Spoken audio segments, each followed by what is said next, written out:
Father, the Son, and the Holy Spirit. Amen.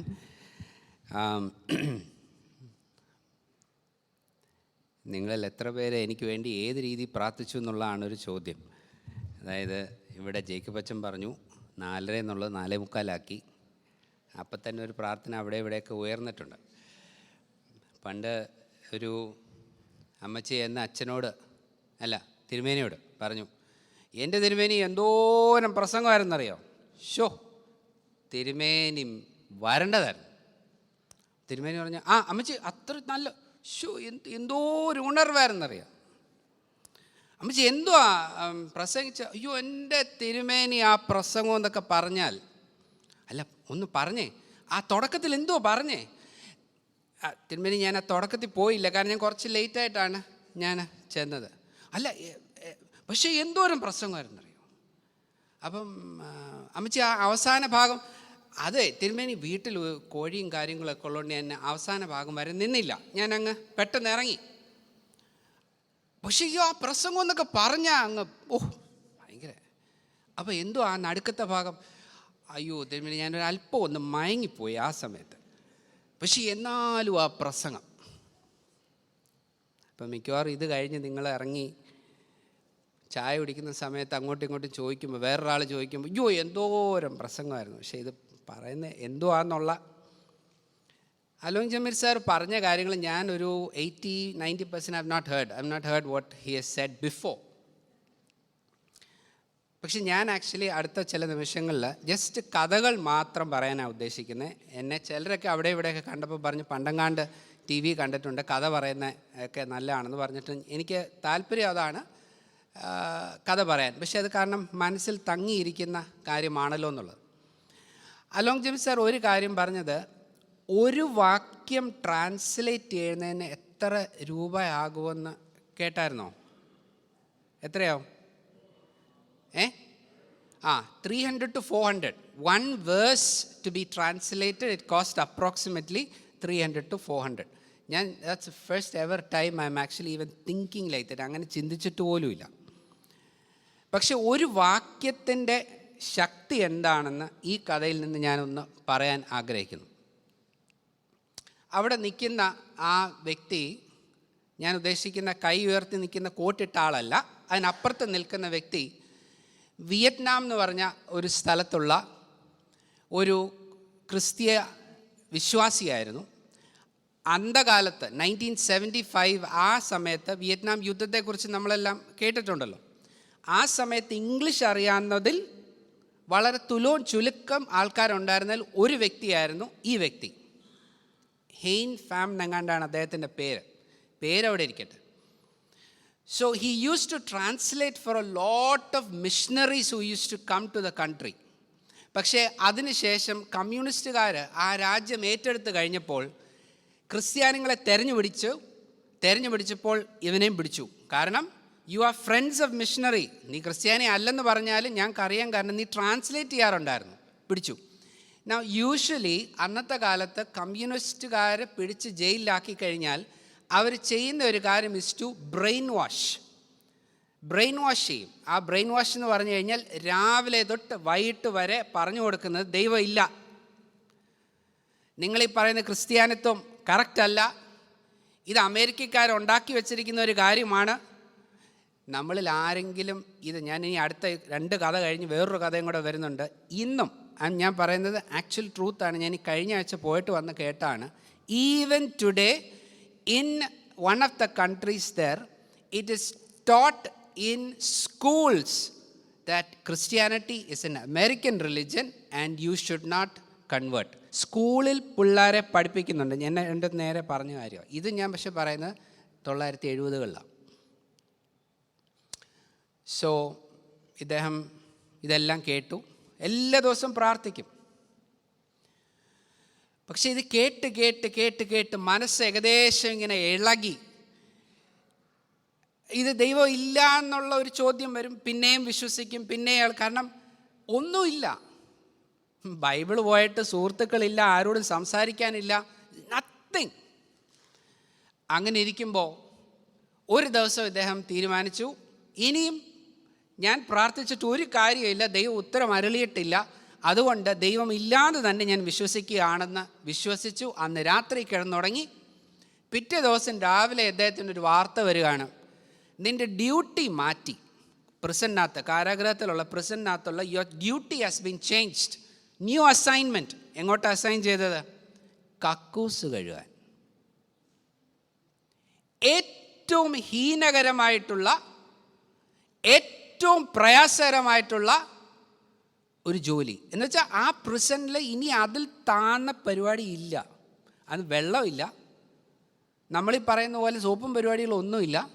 But you have to clean the latrine, the toilet. അപ്പം ഇദ്ദേഹം ഉറപ്പിച്ചു, കഴിഞ്ഞു. എന്നെ അന്ന് ഇവർ മിഷണറിമാർ വന്ന് പഠിപ്പിച്ച കാര്യങ്ങളൊക്കെ വെറുതെയാണ്. It's nothing like this. No god exist. Jesus, this is all a myth which all these Christian people brought about. Look at my life. എല്ലാത്തിൻ്റെ അടിത്തട്ടിലേക്ക് പോകുന്ന സമയം. അന്ന് പോയി ഇദ്ദേഹം ലാട്രിൻ കഴുകുകയാണ്. ഇദ്ദേഹത്തിൻ്റെ കമാൻഡറിൻ്റെ ടോയ്ലറ്റാണ് ഇദ്ദേഹം കഴുകുന്നത്. അപ്പോൾ ടോയ്ലറ്റ് കഴുകിക്കൊണ്ടിരുന്നപ്പോൾ അതിൻ്റെ സൈഡിൽ ഒരു വേസ്റ്റ് ബാസ്ക്കറ്റ് ഉണ്ട്. ആ വേസ്റ്റ് ബാസ്ക്കറ്റ് എടുത്ത് തട്ടി ആ കഴുകുന്ന പാർട്ടിൽ ചെയ്തപ്പോൾ ഇദ്ദേഹത്തിന് ഇംഗ്ലീഷ് അറിയായിരുന്നു. So he so something in English. അപ്പം കണ്ടപ്പോൾ ഒരു കൗതുകം തോന്നി, കാരണം വായിക്കുന്ന ശീലം ഉണ്ടായിരുന്ന ആളാണ് ഇദ്ദേഹം. അത് തപ്പിയെടുത്ത്, പക്ഷേ അത് അഴുക്കുണ്ടായിരുന്നു. അത് എന്തഴുക്കാന്ന് ഞാൻ പിന്നെ പറയാം. ഇത് കഴുകിയെടുത്ത് തുറന്ന് നോക്കിയപ്പോൾ റോമൻസ് 8:28 and 29. Romance 8:28 and 29. കണ്ണൊക്കെ തിരുമ്മി ഒന്നും കൂടെ നോക്കി. ശരിക്കും ആണോ? യെസ്.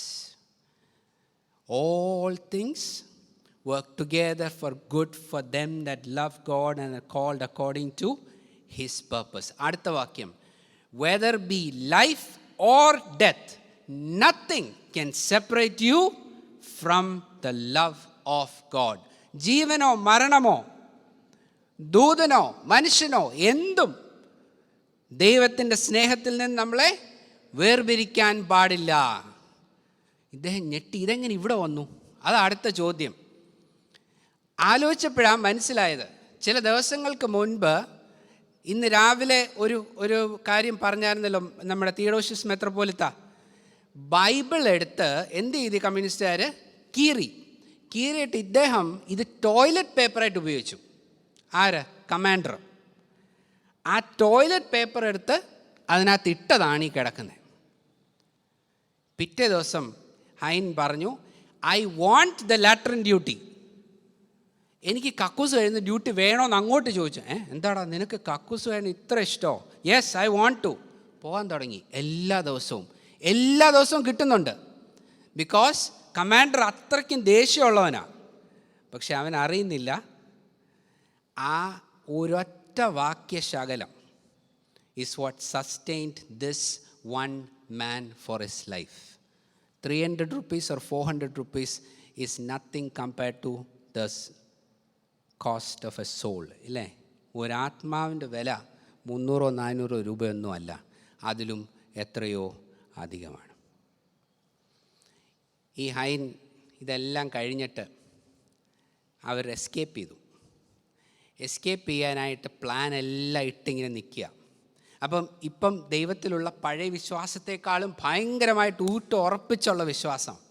കാരണം കാരാഗ്രഹത്തിൽ പോലും ദൈവം എന്നെ വിട്ടില്ലല്ലോ, അവൻ്റെ സ്നേഹം എന്നിൽ നിന്ന് മാറ്റിപ്പെടുത്തില്ലല്ലോ എന്നുള്ള വലിയ വിശ്വാസം. ഇവർ കുറച്ച് പേര് എസ്കേപ്പ് ചെയ്യാനായിട്ട് തയ്യാറായിട്ട് അങ്ങനെ ഒരു ദിവസം രാത്രിയിൽ ഇവരെല്ലാം എസ്കേപ്പ് പ്ലാൻ റെഡിയാക്കി ഇരുന്നപ്പോൾ പട്ടാളക്കാർ വന്നു. What are you doing? ഇല്ല. Are you planning to escape? പറഞ്ഞില്ല, ഇല്ല അങ്ങനൊന്നുമില്ല. ഓക്കെ എന്ന് പറഞ്ഞ് അവരങ്ങ് പോയി. കാരണം ജീവഭയം കൊണ്ടാണ് പറഞ്ഞു. പക്ഷെ അന്ന് രാത്രിയിൽ ഇവന് ഉറക്കം വരുന്നില്ല. കോൺഷ്യൻസിൽ വലിയ കുത്ത്, ഭയങ്കര കുത്ത് ഉള്ളിൽ. ഞാൻ എന്നാലും കള്ളം പറയേണ്ട വന്നല്ലോ എന്ന്. എന്നിട്ട് ദൈവത്തോട് ക്ഷമ ചോദിച്ചിട്ട് രാത്രി കിടന്നിട്ട് പറഞ്ഞ്, നാളെ ഇനി ഇവർ വന്ന് ചോദിക്കുവാണെങ്കിൽ ഞാൻ പറയും, യെസ് ഞാൻ എസ്കേപ്പ് ചെയ്യാൻ പോവുമായിരുന്നു, ഇനി എന്തു വേണമെങ്കിലും ചെയ്തോട്ടെ, ഇത് കൂടുതൽ എന്തുവാന്നുള്ള രീതിയിൽ. പിറ്റേ ദിവസം ഇവർ വന്നു. അവർ ചോദിച്ചു, are you not planning to escape? വിറച്ചുകൊണ്ട് തന്നെ അവൻ പറഞ്ഞു, യെസ്. അവരുടെ ഉത്തരം, we are also coming with you. അങ്ങനെ അവരെല്ലാവരും കൂടെ എസ്കേപ്പ് ചെയ്ത് അവസാനം ഇദ്ദേഹം അമേരിക്കയിലെത്തി. ഇപ്പം അവിടുത്തെ ഒരു ദൈവദാസനാണ്, ദൈവവേല ചെയ്യുന്ന ഒരു വ്യക്തിയാണ്. അദ്ദേഹം നേരിട്ട് പറഞ്ഞ സ്റ്റോറിയായത്. 1 little piece of paper, dirty paper. ഇന്ന് രാവിലെ മെത്രോപൊലിത്ത പറഞ്ഞതുപോലെ വലിച്ച് കീറാം, പക്ഷേ ഹൃദയത്തിൽ എഴുതിയിരിക്കുന്ന മക്കൾ ഒരിക്കലും മായ്ക്കാൻ പറ്റത്തില്ല. ഞാൻ എൻ്റെ അമ്മയുടെ ഒരു കഥയും കൂടെ പറയാം. എൻ്റെ അമ്മ ആക്ച്വലി 16-ാം വയസ്സിൽ യേശുവിനെ സ്വന്തം രക്ഷിതാവായി സ്വീകരിച്ച് കൂടുതൽ കാര്യങ്ങളൊക്കെ അറിഞ്ഞു വന്നപ്പോൾ വീട്ടുകാർ ഒരുപാട് എതിർത്തതിന് ശേഷം 8 മക്കളിൽ അമ്മ പറഞ്ഞു, അതായത് അമ്മച്ചിയെ ഞങ്ങൾ അമ്മയെന്നാണ് വിളിക്കുന്നത്. അമ്മ പറഞ്ഞു, എനിക്കിതുവരെ 8 മക്കളുണ്ട്, ഇന്ന് മുതൽ 7 ഉള്ളൂ, നീ പുറത്ത്. ഞങ്ങൾക്കൊരു അവരുടെ വീട്ടിലൊരു പട്ടിയുണ്ടായിരുന്നു. ആ പട്ടിയുടെ കൂടെ പുറത്ത് കിടക്കുക. പക്ഷേ അതിനു മുമ്പ് കാര്യമായിട്ട് മൂത്ത ജ്യേഷ്ഠൻ്റെ നിന്ന് അടിയും കിട്ടി. ഓല മടലിട്ടുള്ള അടി തകർത്ത് കിട്ടി. അപ്പോൾ കൈയെല്ലാം നോവച്ച് ആകെ ബുദ്ധിമുട്ടായി പുറത്ത് കിടക്കുക. അന്ന് രാത്രി ഒന്നും കഴിച്ചിട്ടില്ല. അന്ന് രാത്രിയിൽ നല്ല വിശപ്പ്. അപ്പോൾ എന്തെങ്കിലും അറ്റ്ലീസ്റ്റ് ബാക്കി എന്തെങ്കിലും കാണുമല്ലോ എന്ന് വിചാരിച്ച് ഇരുന്നപ്പോൾ അമ്മ വന്ന് ബാക്കി ഉണ്ടായിരുന്നതും കൂടെ എടുത്ത് പശുവിൻ്റെ കാടത്തിനകത്തിട്ട് അങ്ങ് കലക്കി. അതെങ്കിലും ഇവളെങ്കിലും കുടിക്കല്ലേ എന്നുള്ള രീതിയിൽ. അന്ന് രാത്രി അങ്ങനെ കിടന്ന് ഇങ്ങനെ ഇരിക്കുമ്പോൾ ഞങ്ങളുടെ തറവാട്ടിൽ അതിൻ്റെ അങ്ങേ അപ്പുറ സൈഡിൽ ഒരു മതിലുണ്ട്. അപ്പോൾ ഈ മതിലേൽ എന്തോ എഴുതി വന്നു. ഇങ്ങനെ എഴുതി വന്നു. അപ്പോൾ ഇങ്ങേ അറ്റത്തുനിന്ന് അമ്മ അത് വായിച്ചു. അതിലെഴുതിയിരിക്കുന്നത് ഇങ്ങനെയാണ്: ഞാൻ എൻ്റെ ദൃഷ്ടി നിൻ്റെ മേൽ വെച്ച് നീ നടക്കേണ്ടുന്ന വഴി ഞാൻ കാണിച്ചു തരും. ഭയങ്കര ധൈര്യമായി. ആ ധൈര്യത്തിൽ ആൾ മുമ്പോട്ട് നീങ്ങി. പിന്നെയാണ് മനസ്സിലായത് ഇത് സങ്കീർത്തനം 32:8. അമ്മയുടെ ജീവിതത്തിൻ്റെ അവസാന കാലം വരെയും അമ്മയുടെ ഫേവററ്റ് വേഴ്സ് ഏതാണെന്ന് ചോദിച്ചാൽ ഒന്നേ ഉള്ളൂ, സാംസ് 32:8. ഒറ്റ വാക്യം. നമ്മൾ പലപ്പോഴും ബൈബിൾ മൊത്തം കൈപിടിച്ചിട്ട് നമ്മൾ ഒരു വാക്യം കാണാൻ പറഞ്ഞാൽ നമുക്ക് അറിയത്തില്ല. But this was one verse which actually completely changed my mother's life. 16 വയസ്സിലുള്ള കാര്യമാണ്. അന്ന് പിടിച്ചു നിന്നില്ലായിരുന്നെങ്കിൽ ഞാനിന്ന് ഇവിടെ കാണത്തോലുമില്ല. ആ ഒരൊറ്റ വാക്യം അവിടെ എഴുതി വന്നത്. 300 to 400 rupees for one, but that is nothing compared to the value of one soul. ഇത് ചിലപ്പോൾ നിങ്ങൾക്ക് you might have heard this story. നമ്മൾ ആക്ച്വലി അച്ഛൻ എനിക്ക് തന്ന ടോപ്പിക്കിനകത്ത് ഡ്രഗ് അഡിക്ഷനെ കുറിച്ച് പറയുന്നുണ്ട്. ഓക്കെ, ഡ്രഗ് അഡിക്ഷനെ കുറിച്ച് ഞാൻ നേരിട്ട് എനിക്ക് അത്ര അറിയത്തില്ല. I have not worked with drug addicts or anything. പക്ഷേ this is a real story. 1958 ജനിച്ച ഒരു ചെറുപ്പക്കാരൻ, ഒരു ദൈവദാസൻ, ന്യൂയോർക്കിൽ ടൈം മാഗസിനകത്ത് ഒരു ആർട്ടിക്കിൾ വന്നു, 7 gang members are caught for murder. അത് വായിച്ചപ്പോൾ അദ്ദേഹത്തിൻ്റെ ഉള്ളിൽ ദൈവാത്മാവ് പറഞ്ഞു, നീ ഇവിടെ നിന്നെല്ലാം വിട്ടിട്ട് ഈ ഗ്യാങ് മെമ്പേഴ്സിൻ്റെ അടുത്ത് സുവിശേഷം പറയാൻ പോകാൻ പറഞ്ഞു. ചെറുപ്പക്കാരനായ ഇദ്ദേഹം ആകെ ഉണ്ടായിരുന്ന ടിവിയും കാറും വിറ്റിട്ട് ഹി വെൻറ്റ് ടു ന്യൂയോർക്ക്. ഒറ്റ കുഞ്ഞിനെ അറിയത്തില്ല. അന്നത്തെ ന്യൂയോർക്ക് എന്ന് പറയുന്നത് ദിസ് ഇസ് 1970s. അന്നത്തെ ന്യൂയോർക്ക് ഇന്നത്തെ ന്യൂയോർക്കും രണ്ടും 2 ധ്രുവത്തിലാണ്. അവിടെ ചെന്നു. ഗ്യാങ് മെമ്പേഴ്സിൻ്റെ അടുത്ത് ചെല്ലാൻ തുടങ്ങി. കോട്ടും സൂട്ടും ഇട്ട ആൾ ഗ്യാങ് മെമ്പേഴ്സിൻ്റെ അടുത്ത് എന്നാൽ എങ്ങനെ ഇരിക്കും നിങ്ങൾ ആലോചിച്ചാൽ മതി. അതിലേറ്റവും ക്രൂരമായിട്ടുള്ള ഒരു ഗ്യാങ് ഉണ്ടായിരുന്നു. മാവ് എന്നാണ് എൻ്റെ പേര്. പ്യൂട്ടോറിക്കോ എന്ന് പറഞ്ഞൊരു കൺട്രിയിലെ അവിടുന്ന് വന്ന് പാർക്കുന്ന പയ്യന്മാരാണ്. Heroin അഡിക്ട്സാണ് mainly. അതിൽ ഒരു ഗ്യാങ് ലീഡറുണ്ട്, അതിൻ്റെ പേര് നിക്കി ക്രൂസ്. നിക്കി ക്രൂസിനെ ആദ്യം കണ്ടപ്പോൾ ഇദ്ദേഹം പറഞ്ഞു, നിക്കി, ഗോഡ് ലവ്സ് യു. ഇദ്ദേഹത്തെ കാർക്കിച്ച് തുപ്പി, അടിച്ചു, ഓടിച്ചു.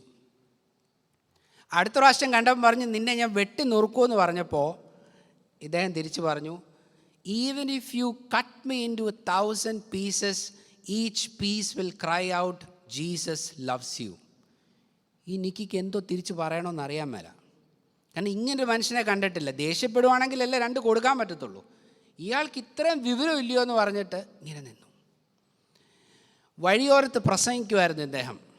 അപ്പോൾ ഈ പ്രസംഗത്തിൻ്റെ കുറേ ചെറുപ്പക്കാർ ഒക്കെ കൂടുന്ന കണ്ടിട്ട് നിക്കിയും ഗ്യാങ് ഒരു പരിപാടി ചെയ്തു.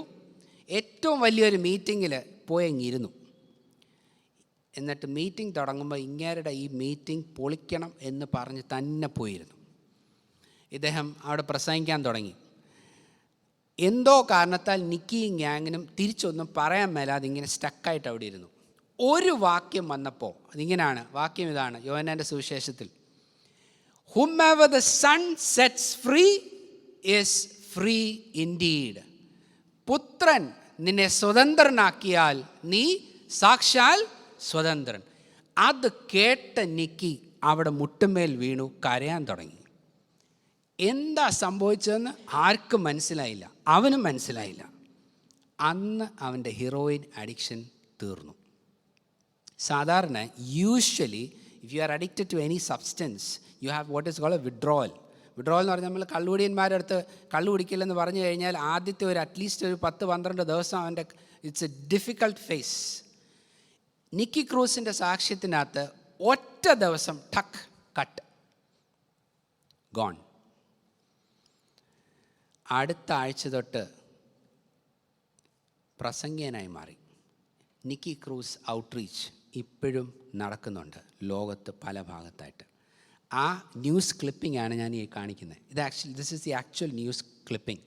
2 teen ഹുഡ്സ് എന്ന് പറഞ്ഞാൽ ഈ ഗ്യാങ്ങിൻ്റെ ഒരു ഇതാ, trade weapons for Bible. If you actually see, അതിനകത്ത് that pastor is giving him a Bible while he is giving the pastor back a baseball bat. Baseball കളിക്കുന്ന ബാറ്റ്, കാരണം ഇമാർ അത് വെച്ചാണ് ഈ അടിയും പരിപാടിയും എല്ലാം ഉണ്ടാക്കുന്നത്.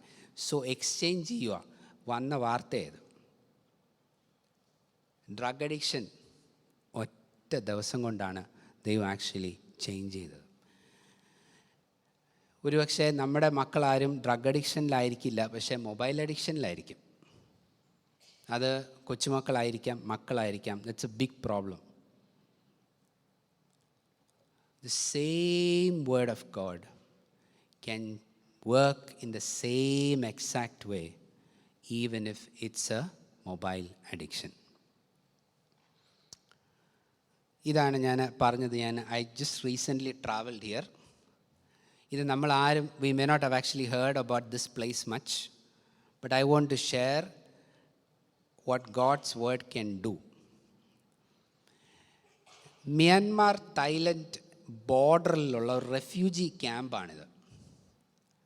It's in the border of Myanmar and Thailand. Actually ഇന്നലത്തെ ഒരു വാർത്ത ഇത് റിലേറ്റഡ് ആയിട്ട് വന്നിട്ടുണ്ട്. ഞാനിതൊന്നും അറിയാതാണ് ഇവിടെ കൊണ്ടുവന്ന് ഇന്ന് എനിക്കൊരാൾ ഫോർവേഡ് ചെയ്ത് തന്ന. മേല എന്ന് പറഞ്ഞൊരു സ്ഥലമാണിത്. മ്യാൻമാറിനെ കുറിച്ച് അറിയാമല്ലോ, ബർമ. അവിടെ ഫുൾ ഫൈറ്റിങ്ങാണ്. പക്ഷെ 1975 തൊട്ട് ഫൈറ്റിങ്ങിൽ ഉണ്ടായിരുന്ന ആൾക്കാർ, ആർമിയിലുള്ള ആൾക്കാർ മ്യാൻമാറിൻ്റെ ഒരു ഭാഗത്ത് നിന്ന് ഒരു റിവർ കടന്ന് അപ്പുറത്ത് പോയി തായ്ലൻഡിൽ അവർ തങ്ങി ടെമ്പററി ആയിട്ട്. പക്ഷേ ഞങ്ങൾ ഈ കഴിഞ്ഞ ആഴ്ച അവിടെ ചെന്നപ്പോൾ ആ ക്യാമ്പിൽ ഇപ്പോഴും അവരുണ്ട്. 1975 സ്റ്റാർട്ട് ചെയ്ത റെഫ്യൂജി ക്യാമ്പ് ഇപ്പോഴും അവിടെ ഉണ്ട്. അപ്പം ഞങ്ങൾ we were shocked. We said, are you telling me that you have been in this camp for 50 years? Yes. ആ മേല എന്ന് പറഞ്ഞ ഒറ്റ ക്യാമ്പിൽ എത്ര പേരുണ്ടെന്നറിയാം? 39,000 പീപ്പിൾ. 39,000 ആൾക്കാർ അവിടെ താമസിക്കുന്നത്. 13, അതുപോലെ 9 camps are there. This is in the border of Myanmar and Thailand.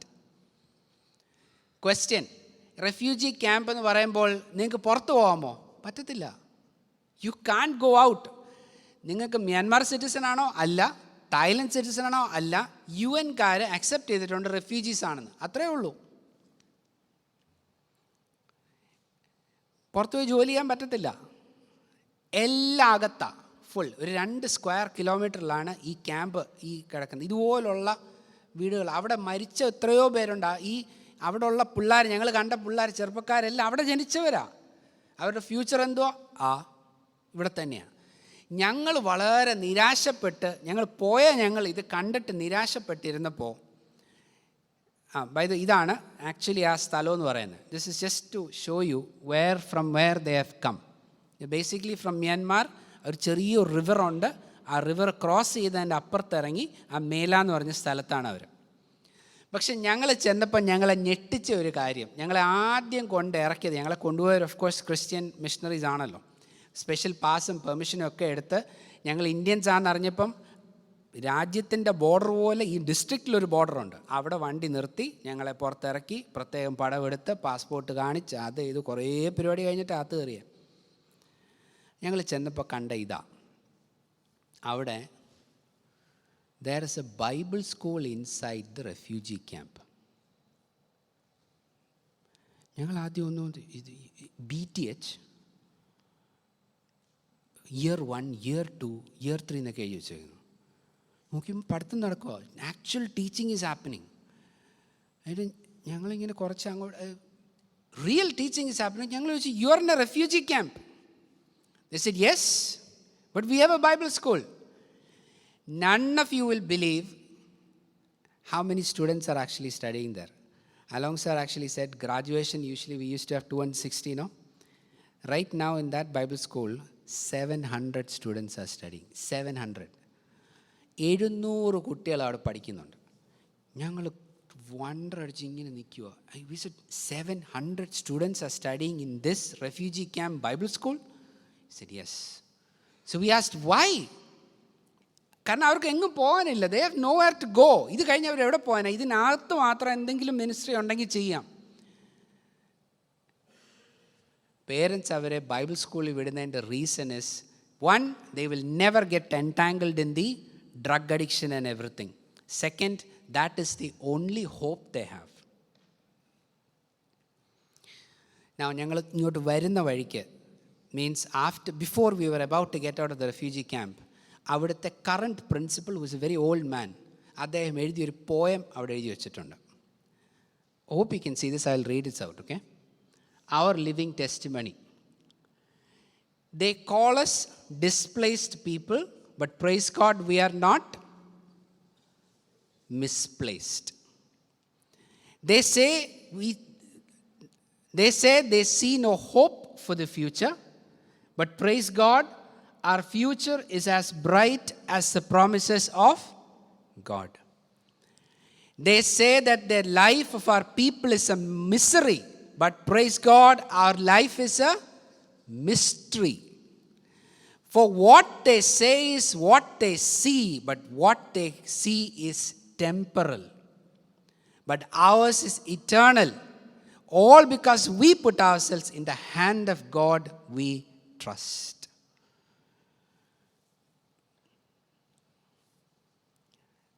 ശരിക്കും എന്നെ പിടിച്ചു കുലുക്കിയ അതിനിടയ്ക്കുള്ളൊരു വാക്യമാണ്. They see the life, our life as a misery, but praise God, our life is a mystery. Because we see the temporal means temporary things on earth, but actually we see what is eternal. I will skip one slide and go to the last one. This is actually a challenge. ഇത് നമുക്ക് എല്ലാവർക്കും വേണ്ടിയുള്ള ഒരു ചാലഞ്ചാണ്. ഞാൻ നേരത്തെ പറഞ്ഞായിരുന്നു, ഞങ്ങൾ south east Asian ഒരു രാജ്യത്താണ് ഞങ്ങൾ പോയത്. So as we were coming back, ഞങ്ങളുടെ ഫ്ലൈറ്റിനകത്ത് ഇന്ത്യയിലോട്ട് വരാൻ ഒത്തിരി ചെറുപ്പക്കാർ, ലോട്ട്സ് ഓഫ് യങ് പീപ്പിൾ, എല്ലാം ഒരു 20s പിള്ളേർ, ഒത്തിരി പേര്. ഞങ്ങളുടെ കയ്യിലെല്ലാം we have 1 suitcase and 1 carry on. ഇവന്മാരുടെ കയ്യിലെല്ലാം ബാക്ക് പാക്കേ ഉള്ളൂ, ഈ സ്കൂളിൽ പോകുന്ന ഇത് മാത്രം. ഞങ്ങൾ ചോദിച്ചാൽ ഈ പിള്ളേർ എവിടെ പോവുക, ഇവന്മാരെന്തിനാ ഈ രാജ്യത്ത് വന്നേ, അതും തിരിച്ചു കൊണ്ടുപോകാൻ ഒന്നുമില്ല ഇവന്മാരുടെ കയ്യിൽ, ഒന്നും മനസ്സിലാവുന്നില്ല. മലയാളികളല്ല, മറ്റ്. അപ്പോൾ ഇതൊന്ന് ചോദിക്കണമല്ലോ, ഒന്ന് ചോദിക്കണമെന്ന് ഇങ്ങനെ ഞങ്ങൾ ഇരുന്നപ്പോൾ ഞങ്ങളൊരു എയർപോർട്ടിൽ നിർത്തി അടുത്ത എയർപ്ലെയിനിലോട്ട് കയറാൻ സമയത്ത് ഒരുത്തൻ പാസ്പോർട്ട് മറന്നു വെച്ചിട്ട് പോയി. അപ്പോൾ അവൻ തിരിച്ചു വന്നു, എടുക്കാൻ വന്നപ്പോൾ ഞങ്ങൾ തിരിച്ചു സംസാരം തുടങ്ങി. അവൻ ആന്ധ്രാക്കാരനാണ്, പേര് വസീം. സംഭവം എന്തോന്നറിയാം, ഇവന്മാരെ നെറ്റ്വർക്ക് സെക്യൂരിറ്റി സൂപ്പർവൈസർ ആക്കാൻ വേണ്ടി പോയതാണ്. പക്ഷെ നെറ്റ്വർക്ക് സെക്യൂരിറ്റി സൂപ്പർവൈസർ ഒന്നുമല്ല, ശരിക്കും സ്കാമിംഗ് ആണ്. സ്കാമിങ് കേട്ടിട്ടുണ്ടല്ലോ. നമ്മുടെ ഇവരവിടെ ചെന്ന് കഴിഞ്ഞ് ഒരു 5 നില കെട്ടിടമാണ്, അവരുടെ ഫ്ലോറിൽ മാത്രം 1500 പേരിരിപ്പുണ്ട്. 1500 people are sitting there. All they do full day and night നെറ്റിൽ പോയിട്ട് ഐസൊലേറ്റഡ് ആയിട്ടുള്ള പ്രായമുള്ളവരെ, പൈസ ഉള്ളവരെ തിരക്കി പിടിച്ച് അവരുമായിട്ട് ഫ്രണ്ട്ഷിപ്പ് എടുത്തിട്ട് ക്രിപ്റ്റോ കറൻസിയിലോട്ട് കൊണ്ടുവന്ന് അതുവഴി ഇവരെ തട്ടിപ്പ് പരിപാടി. This is what they do. ഈ പയ്യൻ 4 മാസം അവിടെ ഉണ്ടായിരുന്നു. അവൻ്റെ മുഖത്ത് മാത്രം നല്ലൊരു പ്രസാദമുണ്ട്. അപ്പോൾ എന്നിട്ട് ഞങ്ങൾ അവനോട് ഇങ്ങനെ ചെറുതായിട്ട് സംസാരിച്ച് തുടങ്ങിയപ്പോൾ അവൻ്റെ കൂട്ടുകാരൊക്കെ പറഞ്ഞു കാരണം അവർക്ക് അറിയില്ലല്ലോ നമ്മൾ ആരാ, is there A problem or anything like that. എന്നിട്ട് ഇവൻ നല്ല ഹിന്ദി ശുദ്ധ തെറി വിളിക്കുക ചൈനക്കാരെ, കാരണം ചൈനീസ് ആണിന്മാരെ കൊണ്ടുപോയി ഈ പെടുത്തിയത്. പക്ഷെ അവൻ പറഞ്ഞു ഒരു കാര്യം, ഞങ്ങൾ ചോദിച്ചു, എടാ നിനക്ക് അറിയാമായിരുന്നോ നീ ഇതാണ് ചെയ്യുന്നതെന്ന്?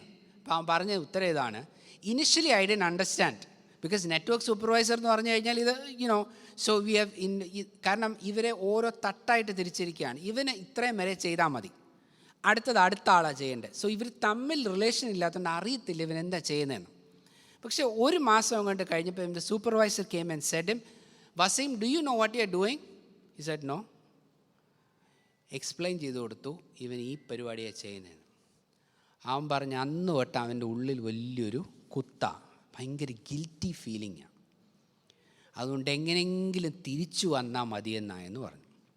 ഓക്കെ, ഞാനീ പറയാൻ വരുന്നത് എന്തുവാണെന്നറിയാം, വസീം പേര് കേട്ടാൽ അറിയാം ഏത് ജാതിയാണ്, മീൻസ് ഏത് മതത്തിലാണെന്നറിയാം. ഇനി ഞാൻ പറയാൻ പോകുന്നത് എൻ്റെ സ്വന്തം ഒരു കൂട്ടുകാരൻ്റെ കഥയാണ്. ഞാൻ പഠിച്ചത് ട്രിവാൻഡ്രം മെഡിക്കൽ കോളേജിലാണ്. അവിടെ ഞങ്ങൾ മുസ്ലിങ്ങൾ, ഹിന്ദുക്കൾ, ക്രിസ്ത്യാനികളെല്ലാം ഉണ്ട്. അതിൽ എൻ്റെ ഒരു അടുത്തൊരു സുഹൃത്തുണ്ട്, സൗദ് MS. അവന് ഇവിടെ ചങ്ങനാശ്ശേരിയിലാണ്, മുസ്ലിം കുടുംബത്തിൽ നിന്നാണ്. ഞങ്ങൾ ക്രിക്കറ്റൊക്കെ കളിച്ച് വലിയ അടുത്ത സുഹൃത്തുക്കളാണ്. Many years later he went to the Gulf. He was studying there as MD സ്പെഷ്യലിസ്റ്റൊക്കെ ആയിട്ട് അവൻ പോയി. ഒരുപാട് വർഷം കഴിഞ്ഞിട്ട് ഒരു ദിവസം എന്നെ ഹോസ്പിറ്റലിൽ വെച്ച് അവൻ എന്നെ കാണാൻ വന്നു. ഞാൻ ചോദിച്ചു എന്തുകൊണ്ട് സൗദ്, ഒരുപാട് നാളായല്ലോ. അപ്പോൾ അവൻ തൊപ്പിയൊക്കെ വെച്ച് കാലൊക്കെ ഇങ്ങനെ മറ്റേ ഈ ആങ്കിളിൻ്റെ മണ്ടയ്ക്ക് ഇവർ മടക്കുമല്ലോ. So he became a little more radical in things, but nice fellow, നല്ലൊരുത്തനാണ്. അപ്പം ഞാൻ പറഞ്ഞടാ ബാ നമുക്കൊരു പടം എടുക്കണം, ഞാനൊരച്ഛൻ, നീ ഒരു മുള്ള പോലെ നിൽക്കും, നമുക്കൊരു പടം എടുക്കണമെന്ന് പറഞ്ഞ് ഞങ്ങൾ പടമൊക്കെ എടുത്ത് ഇങ്ങനെ സംസാരിച്ചപ്പോൾ ഞാൻ ചോദിച്ചു ഭാര്യ എന്തോ പറയുന്നു. ഭാര്യ ചങ്ങനാശ്ശേരിക്കാരിയാണ്. നിൻ്റെ കൂടെ അല്ലേ ദുബായിൽ? പറഞ്ഞല്ല, അവർ നാട്ടിൽ വന്നു എന്ന് പറഞ്ഞു. They came home. ഞാൻ ചോദിച്ചു എന്തു പറ്റി, അവിടെ ബുദ്ധിമുട്ട് വല്ലാണ്ട്? ഓ ഒന്നുമില്ലടാ. ഞാൻ പറഞ്ഞു നിൻ്റെ 2 ആൺപിള്ളേർ അവർ നാട്ടിലാണ് പഠിക്കുക. ഇനി എന്തു പറ്റി, കാര്യം എന്തുവാ? ഇവിടെ അവിടുത്തെ മദ്രസ കൊള്ളത്തില്ല. ഞാൻ ചോദിച്ചേ മദ്രസ കൊള്ളത്തില്ലേ? അവിടുത്തെ മദ്രസയിലെ പഠിപ്പിരുന്നു അത്ര ശരിയല്ല, പോരാ. ഞാൻ പറഞ്ഞടാ ദുബായ് ഒരു മുസ്ലിം രാജ്യമല്ലേ? അതൊക്കെയാണടാ, പക്ഷേ അത് ശരിയല്ല. അപ്പം ഞാൻ ചോദിച്ചു നീ എന്തോ ചെയ്തു? ഞാൻ അവൻ്റെ പഠിത്തം നിർത്തി ഇങ്ങ് കൊണ്ടുവന്നു നാട്ടിൽ. ഞാൻ ചോദിച്ചു അവനെ എത്രാം ക്ലാസ്സിലാണ്? 5ാം ക്ലാസ്സിലാണ്. അപ്പം ഞാൻ ചോദിച്ചു നീ പഠിത്തം നിർത്തിയപ്പോൾ 1 വർഷം ലോസായി, കുഴപ്പമില്ല, പക്ഷേ ഇതാണല്ലോ ഇമ്പോർട്ടൻറ്റ്. അതുകൊണ്ട് ഞാൻ അവരെ 2 പേരെയും ഭാര്യയെ നാട്ടിൽ കൊണ്ടുവന്നു. കോൺവെർസേഷൻ എല്ലാം കഴിഞ്ഞു പോയി. ഞാൻ വീട്ടിൽ ചെന്ന് എൻ്റെ വൈഫിനോട് ചോദിച്ചു,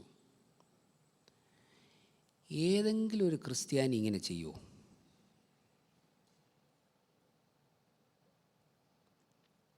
ദുബായിലെ സൺഡേ സ്കൂൾ ശരിയല്ലാത്തത് കൊണ്ട്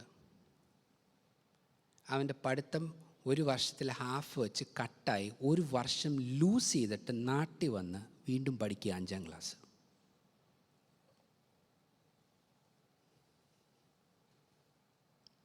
ചെയ്യോ?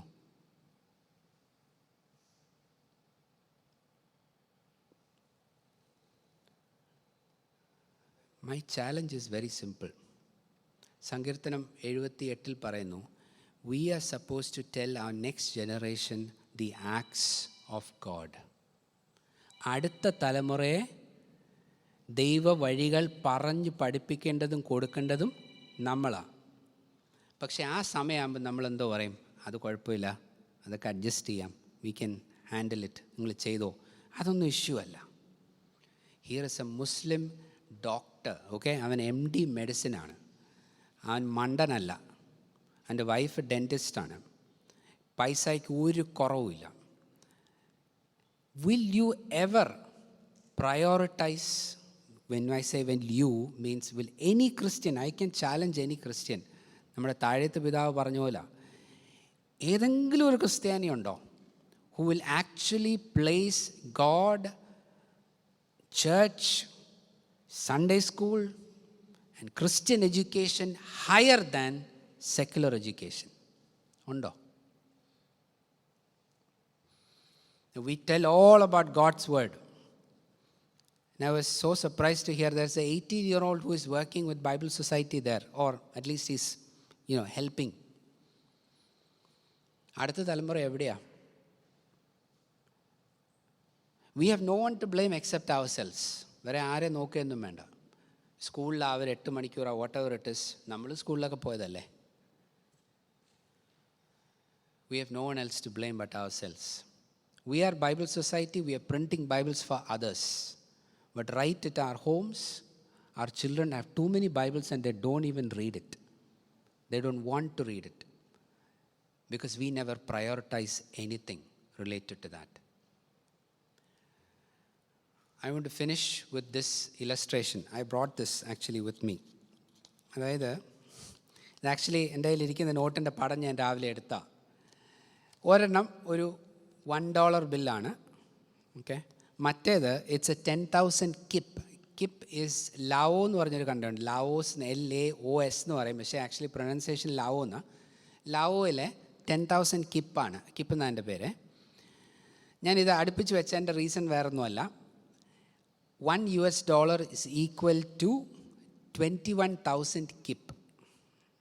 അപ്പം നമ്മളവിടെ പോയി $100 കൊടുത്തു കഴിഞ്ഞാൽ നമ്മുടെ കയ്യിൽ ഞങ്ങൾ പറഞ്ഞു ഇവിടെ മില്യനെയറായി ഇതിനിടയ്ക്ക്.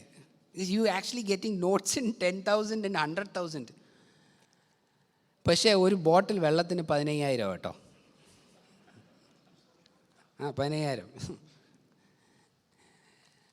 ഞാനതുകൊണ്ട് ഞാൻ എവിടെ പോയാലും എൻ്റെ ഏറ്റവും ഇളയതിന് ആക്ച്വലി നോട്ടൊക്കെ ഭയങ്കര ഇഷ്ടമാണ്. അപ്പോൾ ഞാൻ കൊച്ചു കറൻസി എടുത്തോണ്ട് ഇവൻ ഇത് കണ്ടിട്ട് ഞെട്ടി, ബിഗ് മണി, ബിഗ് മണി.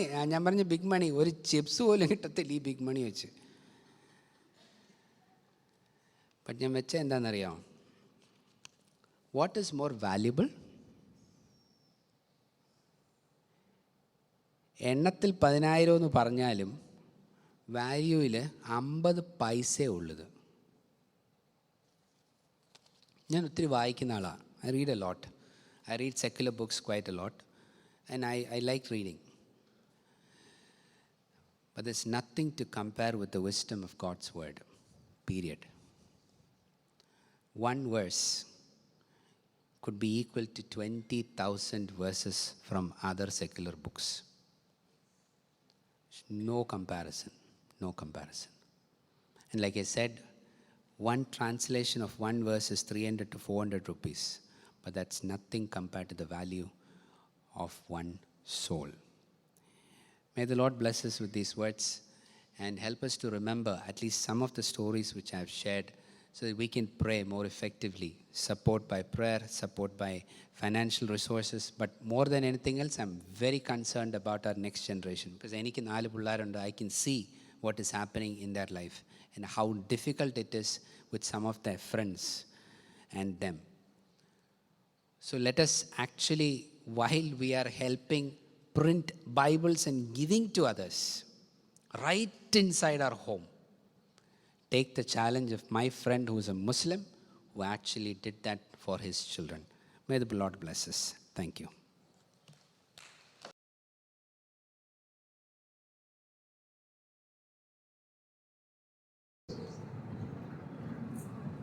ദൈവനാമത്തിന് മഹത്വമുണ്ടാകട്ടെ. വളരെ ഇൻസ്പയറിംഗ് ആയിട്ടുള്ള ഒരു മെസ്സേജ് എൻ്റെ അനുഭവത്തിൽ നിന്നും അനുഭവ സമ്പത്തിൽ നിന്നും കഥകളിലൂടെയൊക്കെ നമ്മളുമായിട്ട് പങ്കുവച്ചു. വളരെ ഷോർട്ട് ടൈമിൽ ഒത്തിരി കാര്യങ്ങൾ പറയാനുണ്ടെങ്കിലും നമ്മൾ പറഞ്ഞ സമയത്ത് വൈൻഡപ്പ് ചെയ്യുകയായിരുന്നു. എനിക്കറിയാം, നല്ലൊരു പ്രഭാഷകനാണ്. ഒത്തിരി കാര്യങ്ങൾ അച്ഛന് പഠിക്കാനായിട്ടുണ്ട്. ഞാൻ ജോസഫ് സാറ് ഒരുപാട് മുൻപോട്ട് വന്ന് എല്ലാവർക്കും വേണ്ടി നന്ദി പറയും. അതിന് മുമ്പ് ഞാൻ ഒരു കാര്യം ജസ്റ്റ് അച്ഛന് ക്രിസ്ത്യൻ എഡ്യൂക്കേഷനും അതുപോലെ തന്നെ സെക്യുലർ എഡ്യൂക്കേഷനെ കുറിച്ചും പറഞ്ഞപ്പം അച്ഛനിൽ നിന്ന് കഴിഞ്ഞ ദിവസം എനിക്ക് മനസ്സിലാക്കാൻ പറ്റിയ ഒരു കാര്യം ഒന്ന് പറഞ്ഞിട്ട് ജോസഫ് സാറിനെ ക്ഷണിക്കാനായിട്ട് ആഗ്രഹിക്കുകയാണ്. മദ്രസ അവിടെ നല്ലതല്ല എന്ന് പറഞ്ഞുകൊണ്ട് ഒരു വർഷക്കാലം മാറ്റി വച്ച് ഇങ്ങോട്ട് വന്ന കുഞ്ഞുങ്ങൾക്ക് എഡ്യൂക്കേഷൻ കൊടുത്ത സ്റ്റോറി, ലിവിങ് സ്റ്റോറി പറഞ്ഞു. നമ്മൾ എത്ര പേര് ക്രിസ്ത്യൻ എഡ്യൂക്കേഷന് പ്രാധാന്യം കൊടുക്കുന്നുണ്ട്. നമ്മൾ തന്നെയാണ് നമ്മുടെ കുഞ്ഞുങ്ങൾ വഴിതെറ്റി പോകുന്നുണ്ടെങ്കിൽ അതിന്റെ കാരണക്കാരൻ ഒരിക്കൽ കൂടി നമ്മളെ എല്ലാവരെയും, ഞാൻ ഉൾപ്പെടെ നമ്മളെല്ലാവരെയും ബോധ്യപ്പെടുത്തുകയാണ് ചെയ്തത്. അച്ഛൻ്റെ ഒരു സാക്ഷ്യം ഞാൻ ഇന്നലെ കേട്ടു. അച്ഛൻ്റെ 4 മക്കള് ദൈവദാനമായിട്ട് കൊടുത്തിട്ടുണ്ട്. ഹോം സ്കൂളിലാണ് പഠിക്കുന്നത്. ഞാൻ ചോദിച്ചു, എന്താണ് അതിന്റെ ഒരു പ്രചോദനം? അച്ഛൻ പറഞ്ഞ ഒരു വാക്കുണ്ട്, മിഷണറി പ്രവർത്തനങ്ങൾക്കും പ്രാബല്യം മറ്റു കാര്യങ്ങൾക്കും ഒക്കെ അവരെ കൂടുതൽ നമുക്ക് എൻഗേജ് ചെയ്യിപ്പിക്കാനായിട്ട് പറ്റും. അതാണ് ഞങ്ങൾ അങ്ങനെ ഒരു തീരുമാനമെടുത്തത്. ഇന്ന് ഉച്ചയ്ക്ക് ഭക്ഷണം കഴിച്ചുകൊണ്ടിരുന്നപ്പം ഞാൻ പറഞ്ഞു, വെച്ചാൽ നല്ലൊരു കാര്യമാണല്ലോ അത് എന്നൊക്കെ പറഞ്ഞു. അച്ഛൻ പറഞ്ഞു, ഒത്തിരി സ്ട്രഗിളിലൂടെ അതിന് പോകേണ്ടതായിട്ട് വന്നു. ഇവിടെ ഒരു റെസിഡൻഷ്യൽ സ്കൂള് ഉള്ള സമയത്ത് അച്ഛൻ ഒരു ഡിസിഷൻ അങ്ങനെ എടുക്കേണ്ടി വന്നു. അന്ന് വലിയ മന്ത്രാപുരത്ത് തിരുമേനോട് ചോദിച്ചപ്പോൾ തിരുമേനെ സമ്മതിച്ചു. അദ്ദേഹം തന്റെ ജീവിതത്തിന്റെ അനുഭവത്തിൽ നിന്നാണ് അത് നമ്മളോട് പങ്കുവെച്ചത്. സ്നേഹമുള്ള സാറ മേഡമാണ് കുഞ്ഞുങ്ങളെ 4 പേര് വീട്ടിലിരുത്തി പഠിപ്പിക്കുന്നത്. മൂത്തവൻ 11ാമത്തെ ക്ലാസ്സിൽ പഠിക്കുന്നപ്പോൾ അച്ഛൻ പറഞ്ഞത് തന്റെ അനുഭവത്തിൽ നിന്നാണ്. നമുക്ക് ഏറ്റെടുക്കാം. നമ്മുടെ മക്കളെ കുടുംബത്തിൽ നിന്ന് തുടങ്ങുന്നതാണ് ശുശ്രൂഷ. കുടുംബത്തിൽ നിന്ന് തുടങ്ങിയ സമൂഹവും സമയവും ലോകവും എല്ലാം നന്നാകും. അച്ഛനെ നന്ദിയോടെ ഓർക്കുന്നു. എല്ലാത്തിനും ഒരിക്കലും നന്ദി. ജോസഫ് സാറ് മാവേലിക്കര ബ്രാഞ്ചിന്റെ വൈസ് പ്രസിഡന്റായിട്ട് വളരെ പ്രിയപ്പെട്ട സേവനം ചെയ്തുകൊണ്ടിരിക്കുന്നു. സാറ് വന്ന് ഈ സെഷന് നന്ദി പറയും. അതിനുശേഷം പീരുമേട് ബ്രാഞ്ചിന്റെ പ്രസിഡന്റായിട്ട് സേവനം ചെയ്യുന്ന ഡോക്ടർ എഡി ദേവസി അച്ഛനുണ്ട്. അച്ഛൻ മുമ്പോട്ട് വന്ന ഒരു പ്രാർത്ഥിച്ച് ടീ ബ്രേക്കിന് വേണ്ടി നമ്മൾ തിരിയും. അതിനുശേഷം 6 മണിക്ക് അടുത്ത സെഷൻ നമ്മൾ പത്തോടുകൂടി ആരംഭിക്കും. 6:04 സിജോ പന്തോടി അച്ഛന്റെ സെഷനാണ്. 7 മണിക്ക് സെറാഫി തിരുമേനി നമ്മുടെ അടുത്തേക്ക് കടന്നു വരും. 7 to 8. അതിനുശേഷം ലാസ്റ്റ് സെഷൻ ഇന്ററാക്റ്റീവ് സെഷനാണ്. അത് ½ an hour. സ്നേഹമുള്ള കോശി സാറും പി വി ചെറിയ സാറും നേതൃത്വം എട്ടരയ്ക്ക് നമുക്ക് വേണ്ടി തിരിയാം. ഇപ്പോൾ നമുക്ക് ഇതിന് ശേഷം ഏകദേശം ഒരു മണിക്കൂർ സമയമുണ്ട്. നമുക്ക് ഇവിടെ എക്സ്പ്ലോർ ചെയ്യാനായിട്ട് സമയം ജോസഫ്.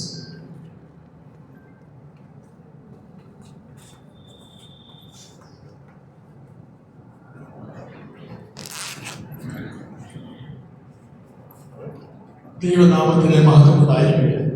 അനുഗ്രഹിക്കപ്പെട്ട ആ ദിവസത്തെ വലിയ വിളിക്ക് വേണ്ടി ഞാൻ ദൈവത്തിന് സ്തോത്രം ചെയ്യും. പ്രത്യേക ബൈബിൾ സൊസൈറ്റിയുടെ ബ്രാഞ്ച് ഓഫീഷ്യൽ റിട്രീറ്റിന് വേണ്ടി ഈ അനുഗ്രഹിക്കപ്പെട്ട കോമ്പൗണ്ട് തിരഞ്ഞെടുത്തത് ഞാൻ അച്ഛനെ അനുമോദിക്കുന്നു. കാരണം ഇവിടെ കടന്നു വന്നപ്പോൾ ഒരു വലിയ അനുഗ്രഹിക്കപ്പെട്ടൊരു അവസ്ഥയായിട്ടുണ്ട്. ഇനി ദൈവനാമം മഹത്വം പറയാകട്ടെ. ഇന്ന് ഈ വേദിയിലായിരിക്കുന്ന വിശിഷ്ട വ്യക്തികൾ, പ്രത്യേക Reverend Father Dr. Daniel Johnson, who is the General Secretary of Believers Eastern Church, and secondly, Reverend Dr.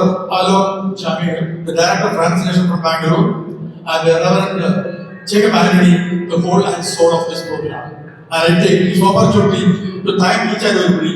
Apart from this one, we have so many delegates. They come from various parts of the many of Kerala, and we are all doing a great job. And I would like to just specify on this one about Ajay's message. It was a short and sweet, and everything has committed there.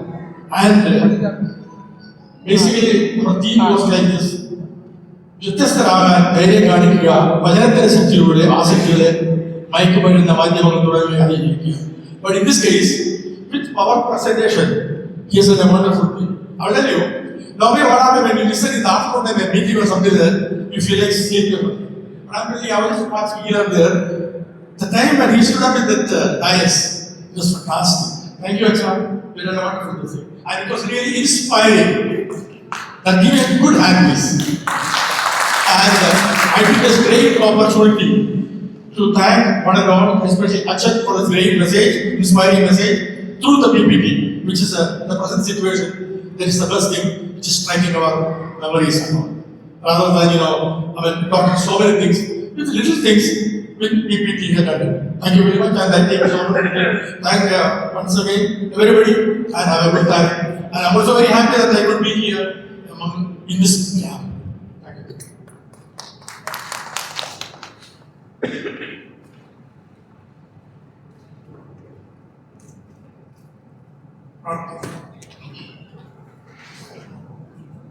ഞങ്ങളുടെ സ്വർഗീയ നൽകുന്ന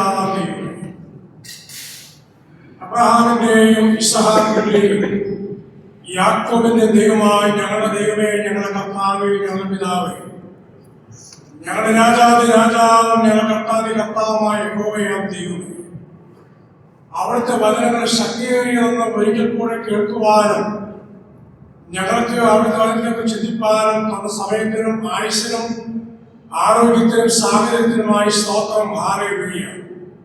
പരിശുദ്ധ കർത്താവ് ദൈവം, പ്രത്യേകിച്ച് അവിടുത്തെ വചന സംസാരിച്ച ഡോക്ടർ ഡാനിയൽ ജോൺസൺ അവിടുത്തെ ദാസനായി നന്ദി സ്തോത്രവും മഹത്വം അർപ്പിക്കുകയാണ്. ദൈവമായ കർത്താവെ, വചനം കേട്ട് തങ്ങളെ തന്നെ ചതിക്കുന്നതിനായിട്ടില്ല, സത്യവചനത്തെ യഥാർത്ഥമായി പ്രസംഗിച്ചു രക്ഷിക്കാൻ സംഗീതാത്ത വേലക്കാരായ കർത്താവെ കൊള്ളാവുന്നതിനായി ജീവിതാവസാനം നിലകൊള്ളുവാൻ ഞങ്ങൾക്ക് എല്ലാവർക്കും ഇടയാക്കുമാറാണ് പ്രാർത്ഥിക്കുന്നു. വ്യത്യസ്ത രാജ്യങ്ങളിലെ, വ്യത്യസ്ത സംസാരങ്ങളിലെ, വ്യത്യസ്ത ഇടങ്ങളില് ദൈവമേ, അവിടുത്തെ വചനത്തെ പ്രാധാന്യങ്ങളും കൊടുക്കുന്ന ഒരു കൂട്ടർ ജീവിക്കുമ്പോൾ, പ്രാധാന്യം കൊടുക്കുന്ന കൂട്ടരെ തകർത്ത് കളയുന്ന, നശിപ്പിച്ചു കളയുന്ന മറ്റൊരു കൂട്ടർ ഉണ്ടാകുമ്പോൾ, ഞങ്ങൾ എപ്പോഴും ഒരു നിമിഷം പ്രാർത്ഥിക്കുകയാണ്. വചനത്തിനെതിരെയും വചനം പ്രഘോഷിക്കുന്നതിനെതിരെയും ഞങ്ങൾ പ്രവർത്തിക്കുന്ന ആർക്കും പ്രാർത്ഥിക്കുന്നു. അവരെയും ദൈവം അനുഗ്രഹിക്കണമേ.